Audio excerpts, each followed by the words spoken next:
Fletcher and the Falling Leaves by Julia Rawlinson. Pictures by Tiffany Beek.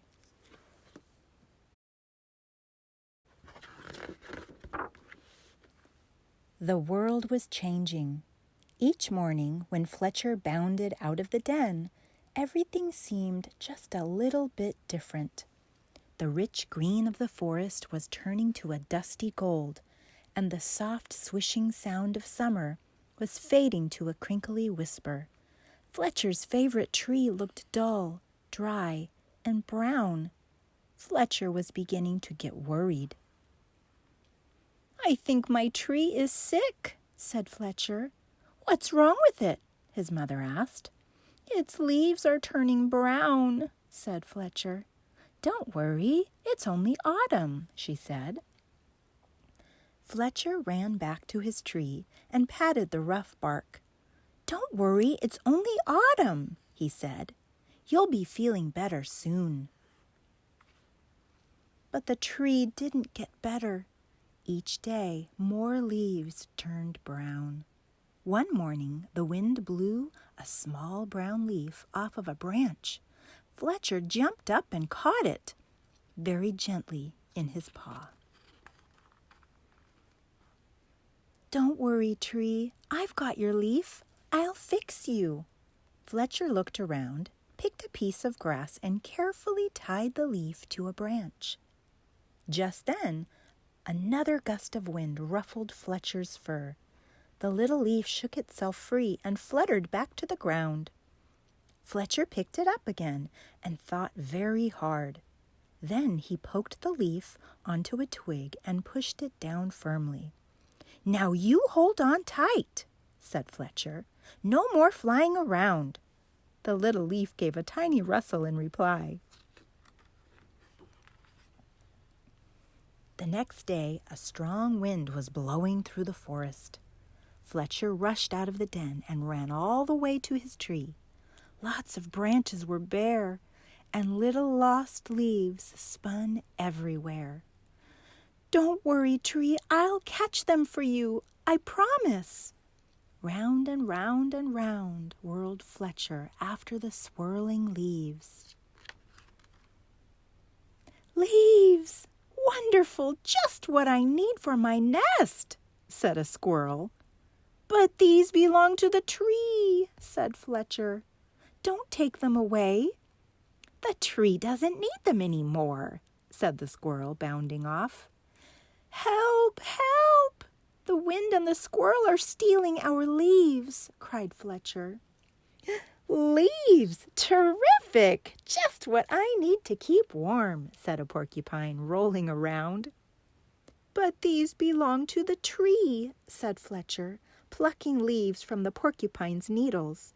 "Not any more," snuffled the porcupine, and away he rolled. "Help! Help! The wind, the squirrel, and the porcupine are stealing our leaves," cried Fletcher. Suddenly, a flock of friendly birds swooped down from the sky. They picked up the leaves in their beaks and poked them onto the tree's branches. Soon the tree was leafy again, and Fletcher flopped down and smiled. "Thank you, birds, thank you," he gasped as the birds fluttered away. He lay looking up through the leaves at the sky and drifted off to sleep. But the wind continued to blow, and the branches still danced. The leaves shivered and shook themselves and began to wriggle free. They tossed and turned and twitched and twirled and tumbled to the ground. They brushed Fletcher's ears and nose and filled his dreams with a whispering sound. When Fletcher finally woke up, he couldn't believe his eyes. Instead of a roof of dancing leaves, all he could see were bare branches against the sky. "Oh, tree, I am so sorry," gulped Fletcher. "All your leaves are gone." But then he saw, high in the branches, one small leaf still holding on. "I won't let the wind steal that one," said Fletcher, and he began to climb. He crawled along to the last leaf and held it firmly onto its branch. All day long the wind blew, the branch bounced, and Fletcher held tight. "I'll stay with you, Leaf," he said. "Don't worry." But then, with a sudden whoosh of wind, the branch bounced high. With a plip, the leaf let go and fluttered like a little flag clutched in Fletcher's paw. Fletcher looked sadly at the leaf he had promised to save. He carried it carefully down the tree and back to the den. He made a cozy little bed for it and gently tucked it in. But all night long he could only think of his tree, all on its own.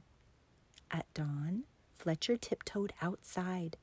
The wind had finally stopped blowing, and the air was cold.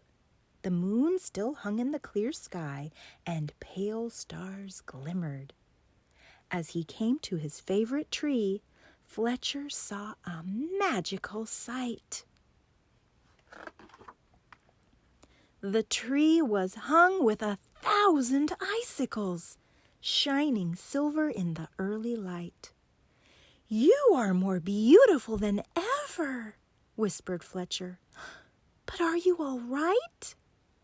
A tiny breeze shivered the branches, making a sound like laughter, and in the light of the rising sun, the sparkling branches nodded. Fletcher gave his tree a hug. Then he went back to the den for a nice, warm breakfast.